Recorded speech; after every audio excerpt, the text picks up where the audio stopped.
Good evening, welcome. This is Hot Edition. We're live on news up here at Desawe Kanda, also live on Kesmi 107.1 in Tamale and beyond.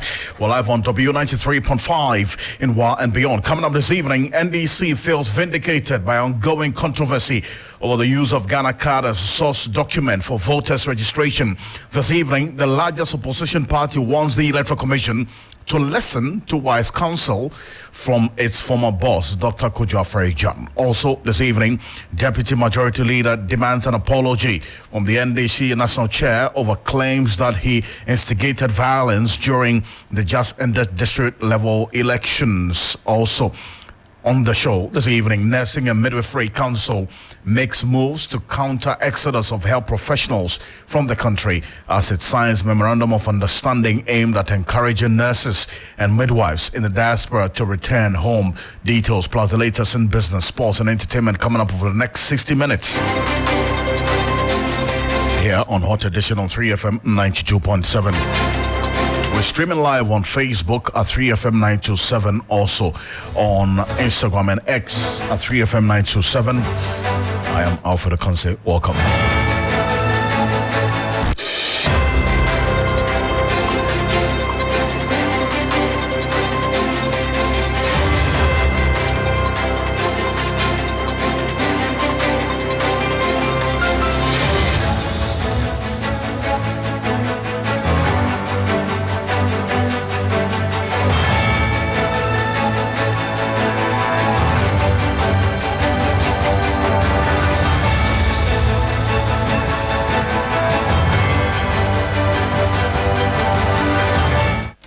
Let's get into the details now, as the opposition National Democratic Congress is saying it has been vindicated over the ongoing controversy in using the Ghana card for voter registration. Former chair of the Electoral Commission, Dr. Kojo Afrey-Jan, at a public lecture yesterday, described the Electoral Commission's insistence to proceed with the direction as an act which infringes on the rights of the ordinary Ghanaian.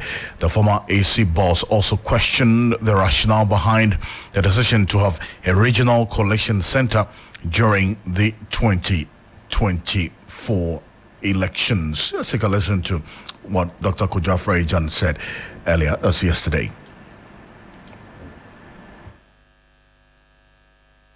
The political parties can take a stand which constitutes an obstacle to the realization of the electoral rights of the people.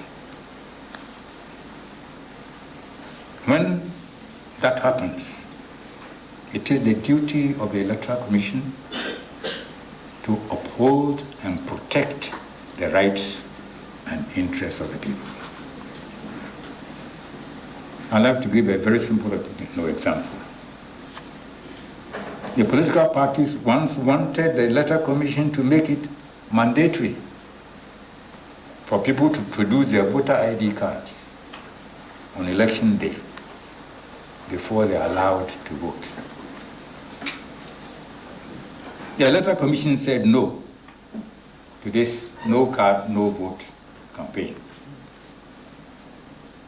explaining that it is the Constitution and not the card that creates the right to vote. The card makes it easy to identify you as a registered voter. So, on election day, if your name is on the register, which is the legal requirement, but you don't have the card with you, then the onus lies on you to identify yourself to the satisfaction of the persons conducting the election.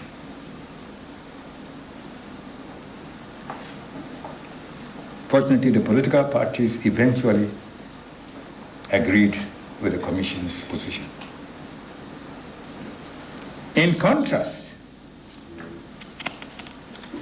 the current Electoral Commission's drive to make the Ghana card the only document for voter registration, when that card is not easily accessible to all Ghanaians, and its refusal to consider the request by the political parties to to do the 2023 limited voter registration at the electoral area level, closer to the people than at the district level, would seem to indicate that the political parties are now the ones defending the interests of the voter. So that's Dr. Kojo Afrejan, a former HC chair, then for the longest serving chair of the Electoral Commission, talking at the lecture organized by One Ghana Movement and the University of Professional Studies in Accra, UPSC Law Faculty. Let's go on to the telephone now. And Dr. Jonathan Asantioche is a political analyst and a lecturer at the University of Cape Coast is joining us. Dr. Asantioche, thank you for joining us here on Hot Edition. First of all, you heard Dr. Kojo Afrejan talk about this conversation of having just the Ghana card as a source document for registration in election 2024. He says that is not going to help. It's going to lead to people being disenfranchised. I mean, your thoughts about Kojo Afrejan's position, which tends to, as it were, give credence to the concerns that the likes of you have raised. Yeah, good evening, Alfred, and good evening to 3FM listeners. Let me say emphatically that I haven't listened to Dr. Afrejan's lecture and the challenges associated with our constitution, and then he dovetailed into the issues of the Electoral Commission, the processes of voting, identification, and other things. You know, it tells me how such an experienced person, you know, is not being consulted along the line when it comes to issues that are point of controversy. And he expresses the importance of IPAC to all and sundry. And some of us are now happy that the NDC are going back to the IPAC to ensure that there is that room for dialogue and not a kind of position that the current Electoral Commission is noted for.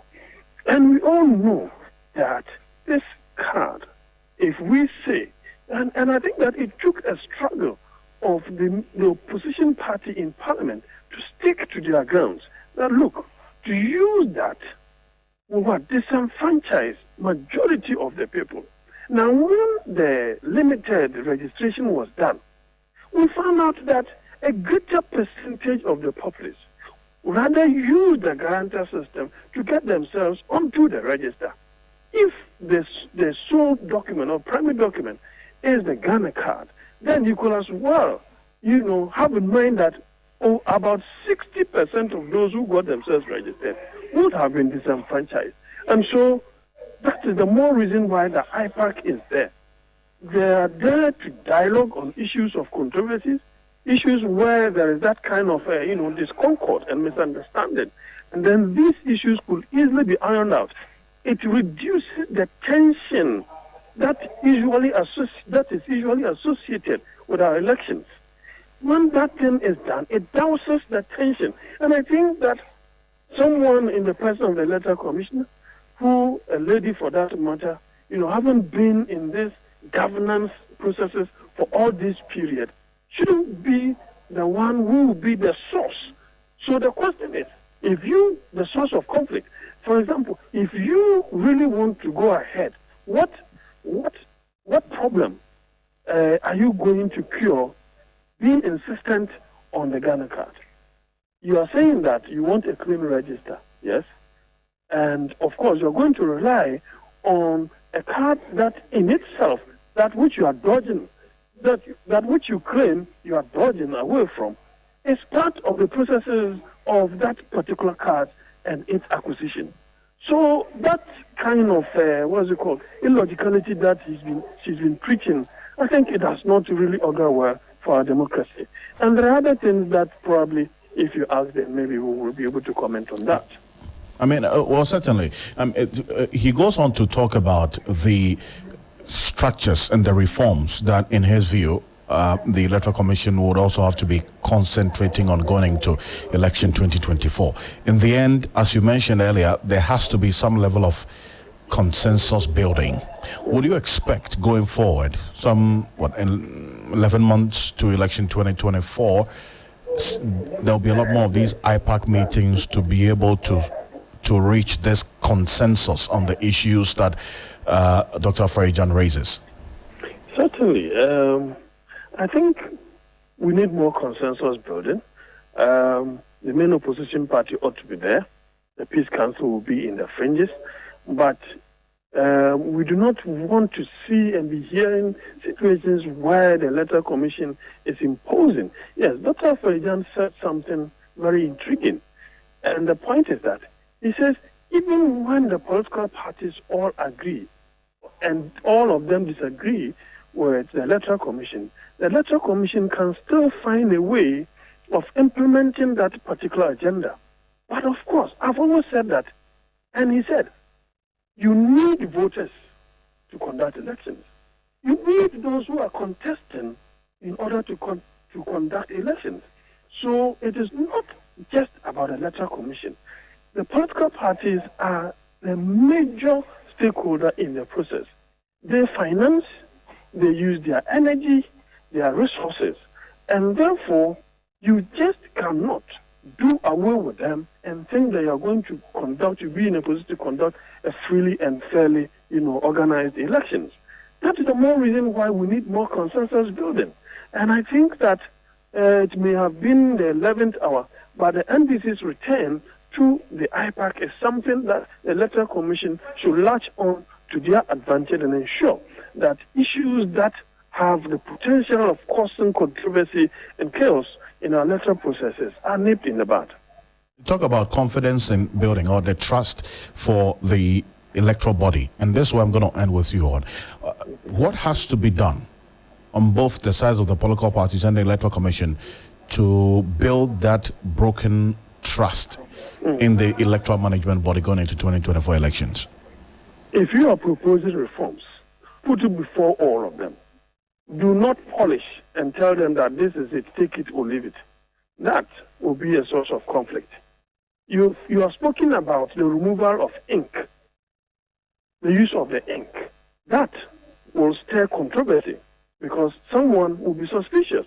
Why do you think that ink shouldn't be part of the electoral process? Is it right for the 2024? People are thinking that people will do double voting and all those things, but you are suggesting that thing cannot happen. My simple question is, how much is the ink that if it becomes a source of controversy as a nation, we should let this ink be a source through which one party will say that I have not lost these elections fairly, and one party will claim I have won this election, and there is that conflict. How much is it in terms of the electoral process? So, the second question that I ask myself is there any interface to show that once I have voted right now, live, they can see that I have voted? Is there any central, machinery or a center somewhere that shows that once I have voted, it is counted somewhere? You may not see whom I voted for, but do we have any facility like that? If we don't, the only psychological identification by which someone will know that someone has voted is by this ink. You get the point? And so that in itself is something that makes the identification, the idea of somebody having voted, and all those things are evidence, that the electoral process is ongoing. And I think that if we eliminate something of that sort at this 11th, 12th hour, I don't think that the other party, that is the NDC, will take it lightly, because, you see, once MPP is in government, they seem to assume that everything the Electoral Commission does is in their favor. That is very erroneous. It is only when they find themselves in opposition before they realize that probably those of the things do not in any way adhere to their benefit. That's the more reason why the MPP came on board, when they realized that to limit the registration to only someone bearing Ghana card would disenfranchise. It is not going to disenfranchise only members of the opposition area. It was going to disenfranchise their areas as well. And Ghanaians, the citizens, would have gotten angry against the MPP because you are in government. and you sat idle for this number of people to be disenfranchised. It creates that kind of illegitimacy of the electoral process. So I believe that the very first thing that they ought to do, having that olive branch, sent to the NDC, they have joined. Let them start with a jaw join. And I think that they should also clamp down on the media relation of coming to the media and saying A, B, C, and D within, a period of misunderstanding. It is a process. And I think that until it is broken, there's no need to fix. Doctor, I thank you so much, Dr. Jonathan Asantewotwe. Appreciate your time as always. Thank you. You're welcome, my friend. Dr. Jonathan Asantewotwe is a political analyst, a lecturer at the University of Cape Coast, joining us on this one. But this position, as espoused earlier by Dr. Kojo Afarajan, concerning the use of the Ghana card for the voting election 2024, as espoused by the Electoral Commission, he says, has been backed by the NDC as well. The opposition NDC believes it is vindicated in terms of the application of common sense and the opinion as espoused by Dr. Kojo Afarajan, which also tends to back what the NDC and other civil society organizations have been talking about with respect to people being possibly disenfranchised as a result of the use of Ghana card as the only source document for voting. This is Mustafa Mande, who's the Deputy General Secretary of the NDC, talking to 3FM earlier today. It is not a vindication for a political interest, but it's a vindication of the principle of common sense and considering the circumstances under which we find ourselves. If anybody do that reflection, you come to that conclusion that it is too early in the day to want to rely solely on Ghana card, particularly when in terms of budgetary, in terms of logistics, even in terms of accessibility and the enrollment capacity, we are still having a long way to go.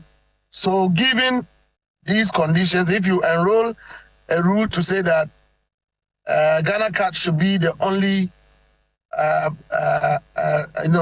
document on which one can procure a voter's ID card, you are simply going to deny and disenfranchise a lot of Ghanaians from exercising their fundamental human rights to vote, as contained in the Article 42 of the 1992 Constitution.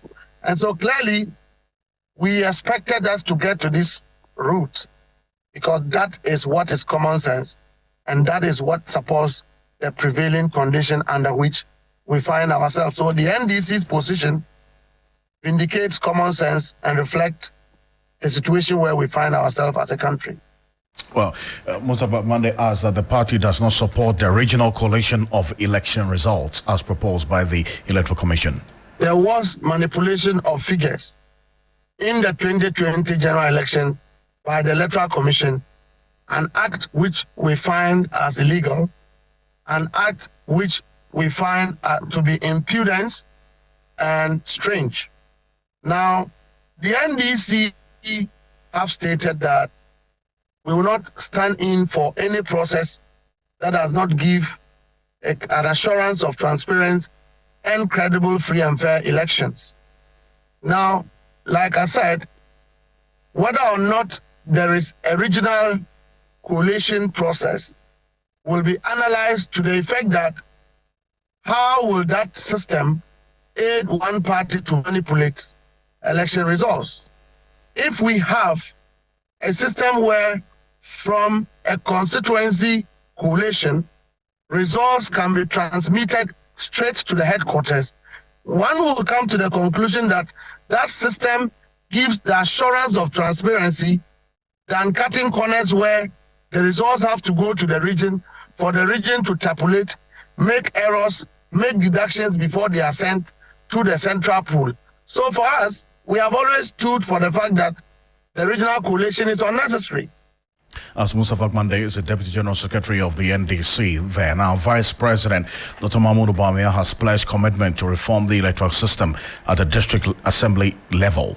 Dr. Mahmoud Bawumia is confident this will improve stability and interest of citizens to vote during district assembly elections. He was responding to calls by the Institute for Democratic Governance, IDEC, for reforms at district assembly elections at this year's 75th annual New Year School organized by the University of Ghana, Legon here in Accra. Findings by the Institute for Democratic Governance, IDEC, indicates 75% of Ghanaians lack interest to vote at the district assembly elections. It also explained that 85% of Ghanaians have interest in voting during national elections. As the Vice President speaking earlier. Yes, and I think that there is a lot that we can learn from each other. I didn't come here, I didn't know you were going to be here. But interestingly, I have been invited to Estonia and I'll be there in 2 weeks to share our experiences and digitalizing. There's so much that we can learn from each other. Because Estonia is probably the most digitalized economy in the world. And Ghana is the fastest digitalizing economy in Africa. The fastest. And so we have a lot to share.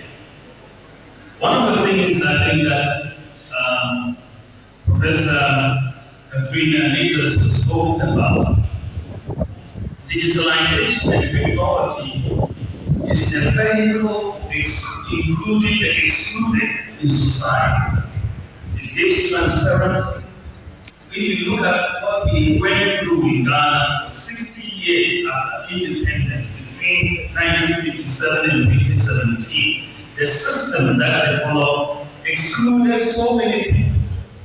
If you needed a passport, you had to go and pay a bribe. If you needed a driver's license, a stay to go, so many things.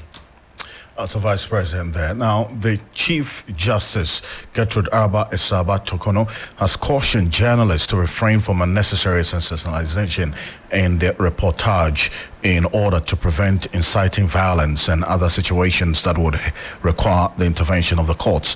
She was speaking to journalists after the induction of new members of the Judicial Press Corps earlier today.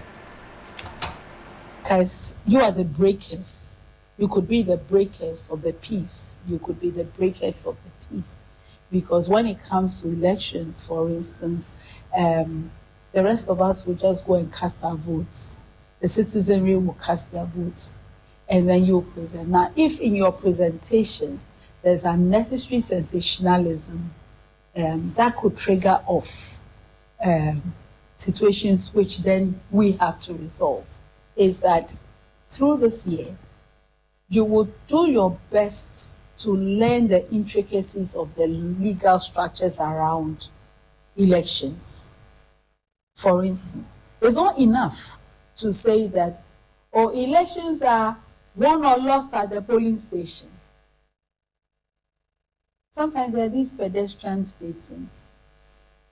What does that mean? Or the law is in the bosom of the judge. We all know that pedestrian statement. But what does it? It just means that it is a judge who interprets the law. That's why that expression is used.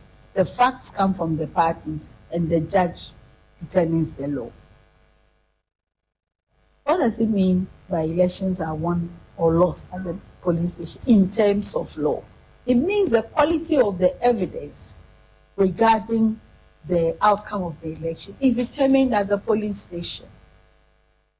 And as you all know, now the pink sheets and the whatever are available to all political parties.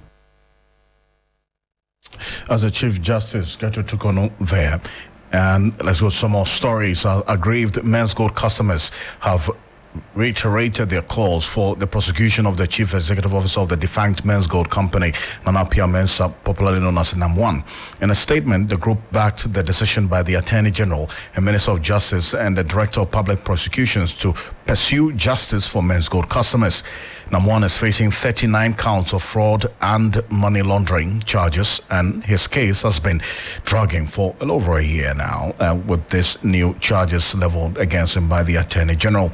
The Attorney General, August 30, 2023, filed a nolle prosequi in the case against the CEO of the defunct gold trading company, Men's Gold, and replaced it with fresh charges. Last week, a group, Proud Men's Gold Customers Association, said the prosecution of the embattled businessman would not serve the interests of the customers and implored on the state to drop the case and rather focus their energies in helping Nana Mensah retrieve locked up funds in Dubai.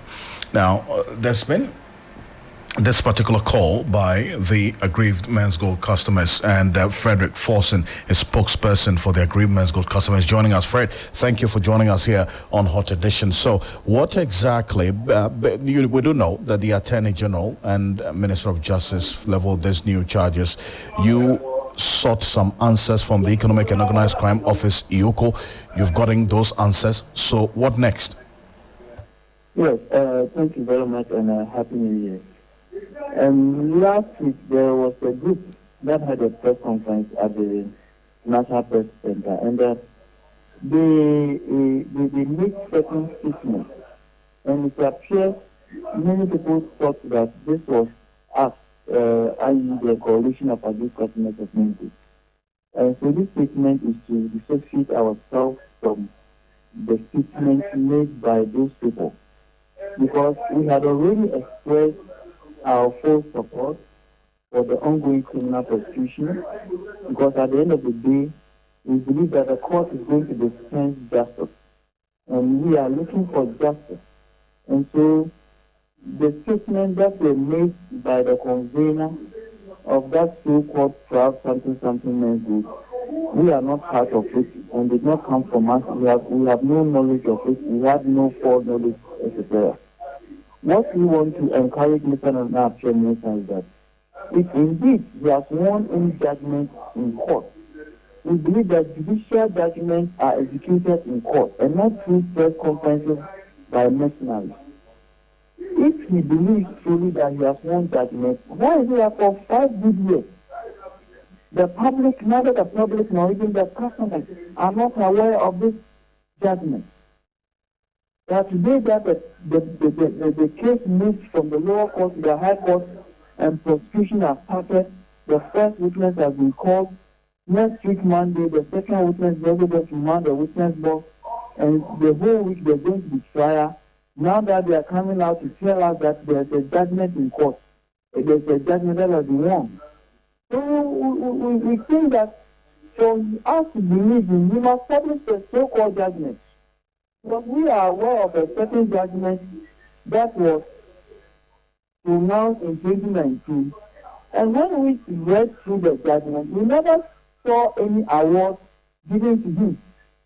So if we believe that there is a different judgment apart from what we know, and apart from what his lawyer, Kwame Akufu, wrote to the state, copied the Attorney General then and copied the Chief of Staff, if there is a different judgment, we should publish it for all of us to see, because after all, judgments are public matters of public documents. That is our point. And two, they should allow the court to work. We should not be pronouncing the outcome of the case. We do not know the outcome of this case. So we should allow the court to work. That's our point, Alfred. I see. So then after this statement, what next? What are you going to do next? Like we said, Alfred, we are aware. I mean, media general, we can't thank him enough. For 5 good years, you know the struggles we are going through. And we didn't reach here on a silver platter. So we will not allow any group. We know that after their press conference, they are going to go to the court and be shouting free #1, as they did in 2019. That kind of strategy and propaganda, we have gone past that one. Where we are now, we are doing serious business. So we want to assure the Attorney General and his team that we are solidly behind them, and so they should go ahead with the prosecution. We are looking forward to the assurance given by the court that by March this year, the judgment will be ready. And so the roadmap that has been set out by the court, we are praying and hoping that these things will go through. So that at the end of the day, we have entered 2024 with a lot of optimism that at least, if anything at all, this year we shall recover our money. So we do not want any distractions of any group of people. The gentleman who read the judgment, he made even one of the things claims he made is that was that some big men have been paid by Yoko. I mean, this is pure cognitive dissonance. How can Yoko make payments to people? If he knows the name, he has the names of people who were paid by Yoko. We are challenging him to publish those names. And in challenging whoever you're talking about, lawyer Maurice Ampao? Yes. He says that some big men have been paid by Yoko. Meanwhile, we don't know that we have any contract to do with Yoko. I'm not speaking for Yoko, but at least these are very simple matters. How can Yoko make payments? To who? You see, they throw some of these things into the public domain and they get people confused and people say, oh, some big men have been paid. If he has the names of those people, we are challenging him to publish the names of those people. As simple as that. He was shouting in 2019 that he's a customer. And he claimed that he was given a Land Cruiser. And now, after he got Land Cruiser, at his press conference, he's telling people that they should not shout. We should stop crying because he is satisfied. He's very full. The people, in fact, Alfred, we don't even know the people, we don't recognize the people that he claims they are mental customers. But you look at their videos, look at their faces. We know our customers, we have over 10,000 customers. We know them. These are not people that we know that we have never met them at any forum. Well, anyway, so we want to urge our customers. This is bringing a lot of anxiety among the customers. We want to ask them to remain calm. We are going through the process. The process is going on, and we believe that by March, the judgment will be ready. They will know the next step. We are very, very satisfied so far with how the case is proceeding.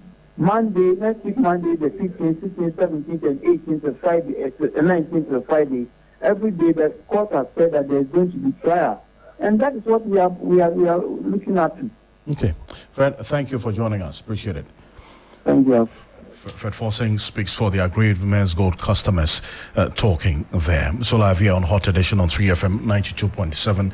We're live also on KESME 107.1 in Tamale and beyond, also on W93.5 in WA and beyond. The Nursing and Midwifery Council is encouraging Ghanaian health professionals in the diaspora to return to the country to render critical services to the health sector. This comes as the country continues to face mass exodus of nurses and other health professionals to Europe and elsewhere in search of greener pastures. Data from the Ghana Registered Nurses and Midwives Association indicates that approximately 500 nurses leave the country every month for developed countries, citing wage disparities and suboptimal working conditions as key factors as part of efforts to bridge this gap. The Nurses and Midwifery Council and the Ghana Diaspora Nurses Alliance have signed a 2-year memorandum of understanding to encourage the diasporan health workers to register with the Nurses and Midwives Council and practice here in Ghana. Philomena Wole is acting registrar of the Nurses and Midwifery Council. She's joining us on the telephone for a quick conversation on this. Madam, thank you for joining us here on Hot Edition. First of all, let me understand this. How can this memorandum of understanding, the details of it, encourage these health professionals, specifically nurses and midwives, not to leave the country as we're seeing now? Thank you very much, and good evening to you and your listeners. We are not saying that this memorandum of understanding will stop people from leaving the country. In fact, it is their right and they have the liberty to leave. However, the purpose for this memorandum of understanding is to facilitate and support the Ghana Diaspora Nursing Alliance members to register in Ghana. We have nurses who are Ghanaians who did not even train in Ghana at all, and some of them, they were trained in Ghana, but they have lived most of their life in the diaspora. We are saying that there is a window of opportunity for them to come to the country to collaborate with us to enhance nursing practice and to improve healthcare delivery and outcomes in Ghana. And so basically, this is a purpose for the Memorandum of Understanding. It's for them to register, nurses in the diaspora, to come back and register. Most of them do not want to come back and live here, but most of them also want to come and give their quota to their mother country, Ghana. And that is why we have signed this Memorandum of Understanding. I see. Now, so is the MOU in any way going to touch on the issues of the working conditions and improvement on the conditions of service? That has been one of the issues that these nurses and midwives have been concerned about? Unfortunately, the MOU is not going to touch on conditions of service. What the MOU seeks to do is to register nurses who are in the diaspora who are not in our register. Right. And also they will have the opportunity to provide faculty support to our educational institution if they have to. And some of them would also want to give back, i.e. they want to come and practice at the hospital facilities, at the CHIP centers, at the health care clinics. But because they are not on the register of the Nursing and Midwifery Council, they are not allowed to do so. With this Memorandum of Understanding, when they register, they would have the opportunity to come and give back to their mother country, and this is what we seek to achieve. See, but it must concern you that after you go through all of this, trying to get the diaspora nurses and midwives to come in, offer some sort of knowledge transfer to the counterparts who are here, and so on, there is still that lingering problem of, the lack of the enough equipment, also the good working conditions, and then the salaries. That has always been the push factors for these nurses and midwives to leave the country. I mean, that will be a countermeasure against this very good initiative you put in place, is it not? Okay. I must say that nurses and midwives traveling abroad did not start from 2023, and it will not stop. It has been with us from time immemorial. This MOU, as I said, it's not part of conditions of service, is not part of this MOU.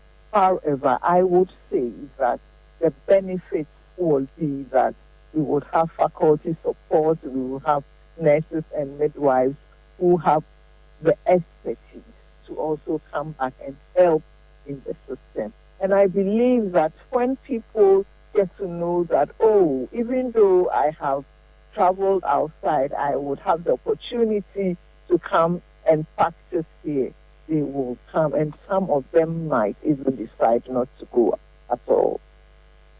Hopefully. Let's see how it plays out. We can only wish you all the best on this one as well, while you carry through the Memorandum of Understanding. Thank you so much for talking to us. Thank you too. Thank you so much. Philomena Wole is the acting registrar of the Nurses and Midwifery Council, talking to us about this Memorandum of Understanding. But away from that, a deputy majority leader and a full member of parliament, Alexander Fenyumakin, is demanding an apology from the chair of the National Democratic Congress over comments that he orchestrated violence in the recently held district assembly elections in the Afutu area. The NDC chair, Johnson Eshiru-Nketia, had alleged the NP showed dishonorable tendencies by causing mayhem during the elections. But in a strong fight back, Alexander Afenyomarkin is refuting the claims, challenging the NDC chair's objectivity as a veteran politician. Of course, there was a delay in the voting, and all of us made frantic calls to the EC and engaged the EC to get the process to start. We were told that the ballot papers had delayed in Accra, and as a result, they were making effort to bring the ballot papers.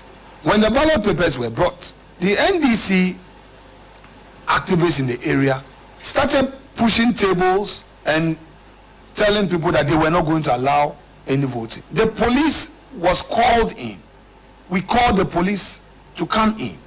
And when the police came, they left the place. All the infractions were caused by their own people. So if the candidate that they paraded have lost, and indeed, it's a fact that all the MPP candidates won. All the 18 electoral areas we won, and they had 0. And I want to tell Mr. Asedun Ketia and his party folks that in Efutu, I do my politics on the strength of development. I don't do politics of violence. I don't attack anybody. I don't insult. I believe in an open discourse of ideas. And that has been the reason why I remain the MP. There is transformation in Efutu under my leadership. And that is something that nobody can dispute it. So I will not allow Mr. Asedun Ketia and other NDC activists who have lost the political plot, who do not know how to manage my success in Efutu, to brand me. I will not allow that. I am not into electoral violence. I don't believe in it. I've always won and won clean. I started my political career as an assemblyman, served for 8 years, served as presiding member for 4 years. As a deputy majority leader and also MP for Efutu, Alexander Afenyomarkin there. Talking to my colleague, Komla Kluche. Earlier today, also live here on Hot Edition, also live on KESME 107.1 in Tamale and beyond, also on W93.5 in Wa and beyond. The examiners in the Bono region are fuming over repeated delays in receiving their compensation for marking the 2023 West Africa Examination Certificate, that's WASSCE, despite fulfilling their duties and the subsequent release of the results. They remain in limbo, waiting for their rightful remuneration. The examiners said that this delay in payment has become a recurring issue on an annual basis, prompting them to call for a change in the current system. Despite the release of the results by WAEC in 2023, the examiners report that they are still awaiting their rightful compensation. We'll stay a bit further on this in the coming days. We'll see how things play out. But right after this quick break, we get into the business news with Bismarck Awusa. And all the details. Stay with us right after this quick break. We'll be back shortly. This is Hot Edition.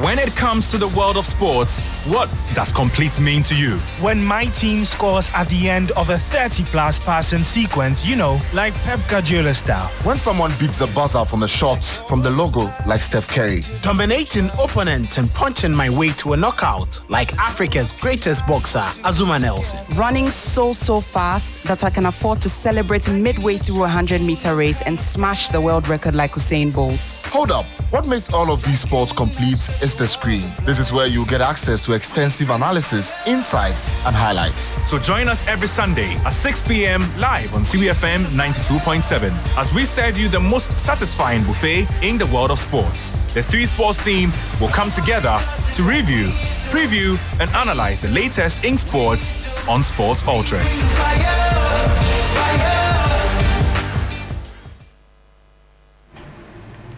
Hello, good evening. It's time now for the business segment on Hot Edition with me, Bismarck Awusa. Coming up, banking consultant Lord's Bank of Ghana over latest crackdown of illegal forex operators in Kumasi as he urges sustenance of enforcement exercise across the country.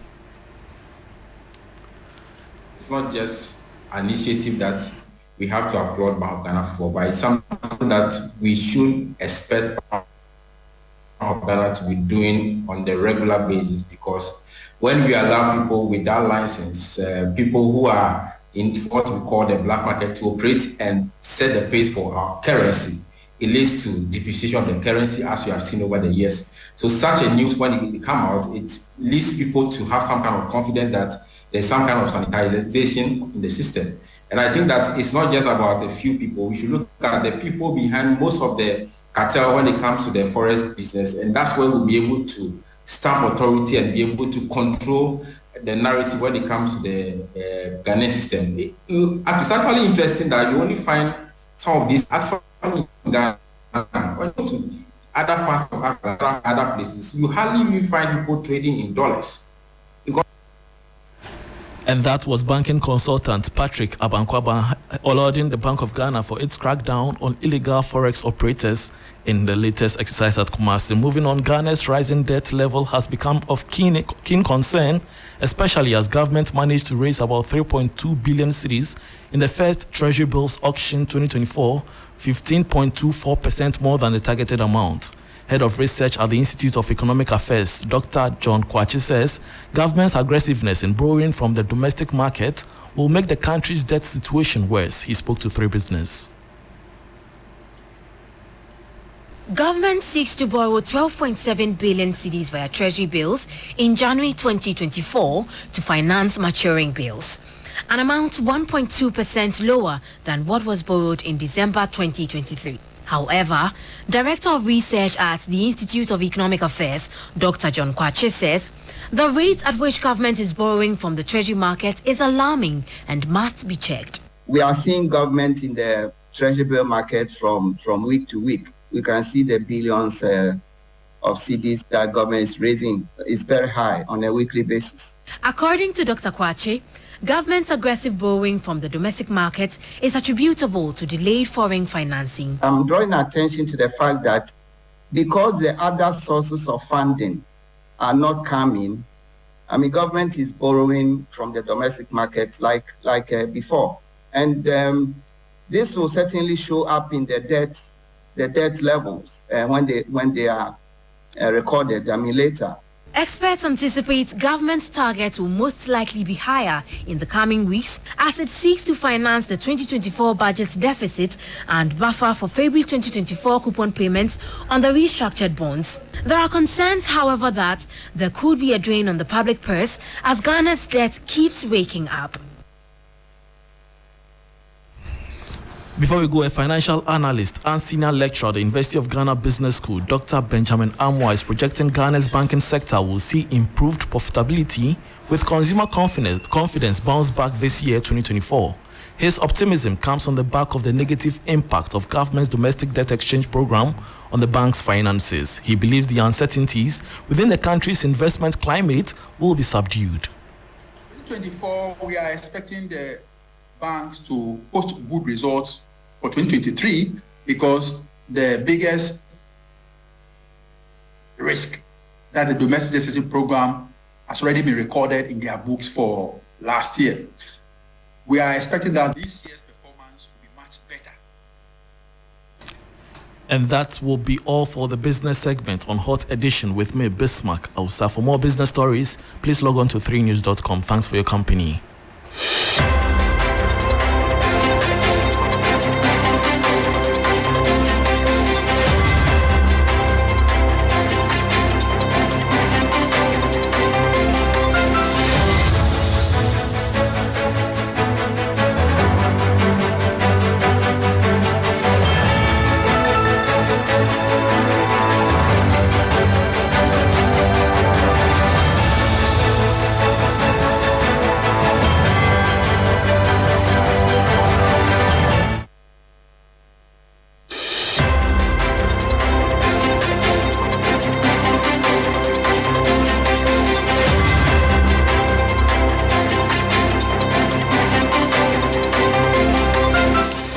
Well, it's time for Sports on Hot Edition. My name is Emmanuel Andam. We start from the Black Stars camp where Chris Houghton says he's proud to be the head coach of a team that is carrying the hopes of Ghanaians and believes his team is capable of going far in the African Cup of Nations.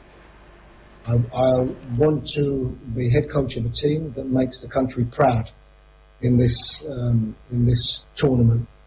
How far we can go will depend on the performances that we can put in. One thing I know is that there's a group of players that desperately want to do well. And if you have a group of players that desperately want to do well, you never know what can happen. And I don't think any of us, and I certainly don't want to be head coach of a team that doesn't think they have any chance of winning it. I think that has to be the mentality going into the tournament. And but we know that we have to play well. We have to play well. We have to have things go our way. We have to be fortunate, maybe with injuries, but we have to be very, very optimistic that we can do really well. So that was the voice of Black Stars coach Chris Houghton. Moving on, former Chelsea and Nigerian captain John Obi Mikel reflects on the attitude of his former coach Jose Mourinho and the media in relation to African players during the African Cup of Nations. African players, he didn't care. And that's something, that's why, when he's our dad, like he said, so he's African dad. So, no, he absolutely loved his African players. He just felt that he works well having a lot of African players in his team. He relates well to us, and there's just a bit of affection towards both sides. So that's it for Sports on Hot Edition. My name is Emmanuel Andam. Up next is entertainment with Akofa.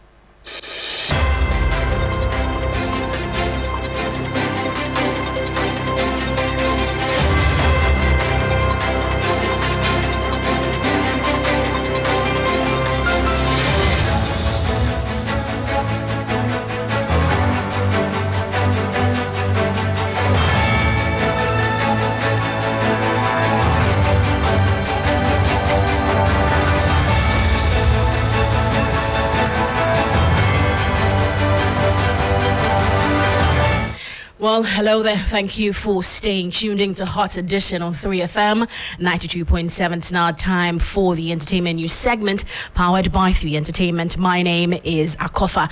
The multiple weekly star performer Bino Ayoni established dominance over his contenders High Five, Siska, Majesty, El Boat, and emerged winner of season 12 of music reality TV show Mentor. He walked home with a bragging rights, 15,000 Ghana cedis, 40,000 cedis recording deal, 50,000 cedis worth of airtime, and 10,000 cedis health insurance cover. Here are some highlights on the night.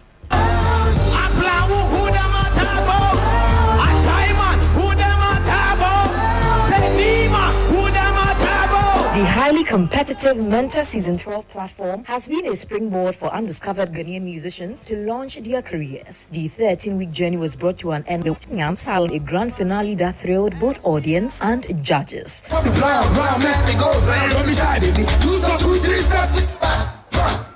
The night started with a freestyle round, which saw the contestants perform different songs.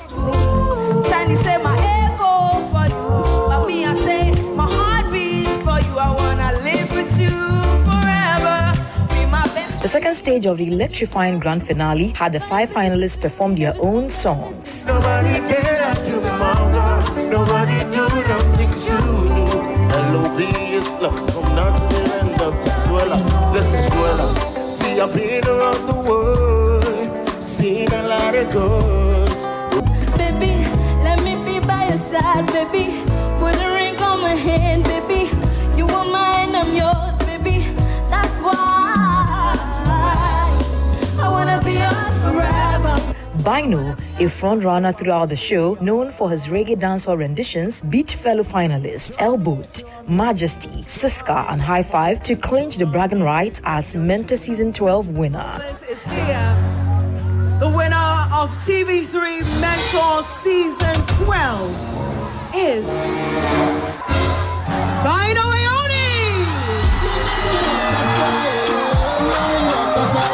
The young talent, who has won the Star Performer title several times, has been a delight to watch from the beginning of the show. Unto the name of Jaja, 'cause anytime me ever fall,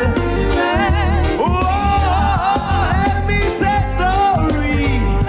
Oh yeah, unto the name of Jaja, 'cause anytime me ever fall. This time, one more time, tell me. Bino took home an assortment of prizes including 15,000 Ghana cedis in cash, a recording deal valued at 40,000 Ghana cedis, airtime worth 50,000 Ghana cedis from TV3, 10,000 Ghana cedis worth of insurance cover, and other prizes from sponsors. High Five went home with 10,000 Ghana cedis as the first runner-up, 30,000 cedis worth of airtime, 6,000 cedis health insurance cover, among other prizes from sponsors. Finalists Elboot, Majesty, and Siska, who finished 5th, 4th, and 3rd respectively, also walked home with cash prizes and products from sponsors.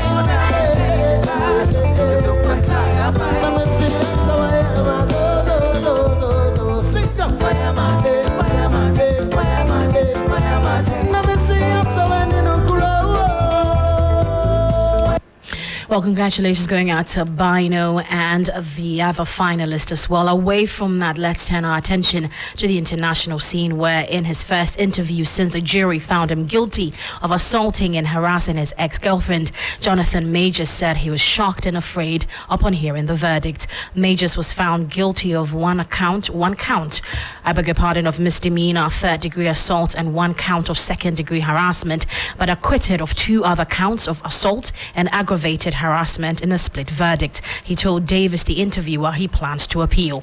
As he awaits sentencing on the misdemeanor charges, Majors, who declined to testify in his defense during the trial, said he wanted to give his side of the story now as a, quote, part of healing. Now he says, I'm really blessed. I'm surrounded by people who love me, who care about me, but this has been very, very, very, very hard and very difficult and confusing in many ways. Major said that I am standing. Crying, Major said he hasn't seen his daughter due to the case, and also said everything has kind of gone away, and it's not just me now, and my lovely, partner, who's referring to Megan Good, and says my dog as well. Now, Major's sentencing date has been set for February 6th. Now, finally, before I go, Black Sheriff has come out with new music today as he celebrates his birthday, and the music is more of an introspection in his life. He talks about the fact that, well, he enjoys the privileges he gets as an artist, and also not forgetting the fact that there are pressures that comes with this kind of job. He's not relenting anytime soon. He plans on continuing to be the best at this game as well. And happy birthday going out to him. And also not forgetting that Chef Failatu's cooking marathon has entered day 9. Tomorrow will be day 10, and we're looking at her wrapping up at 10 a.m. thereabouts. She has done, as of the moment, 226 plus hours, I believe, of cooking, and we're wishing her all the best. The energy has been amazing throughout. The support from Ghanaians has been fantastic as well, and we're hoping that it continues. It takes away the whole debate about Ghanaians don't support our own and everything else in between that. Well, that's it for the entertainment news here on Hot Edition, powered by 3 Entertainment. My name is Akofa. Thanks for your time, and the 3FM Drive team continues. Keep your dial locked on 3FM 92.7.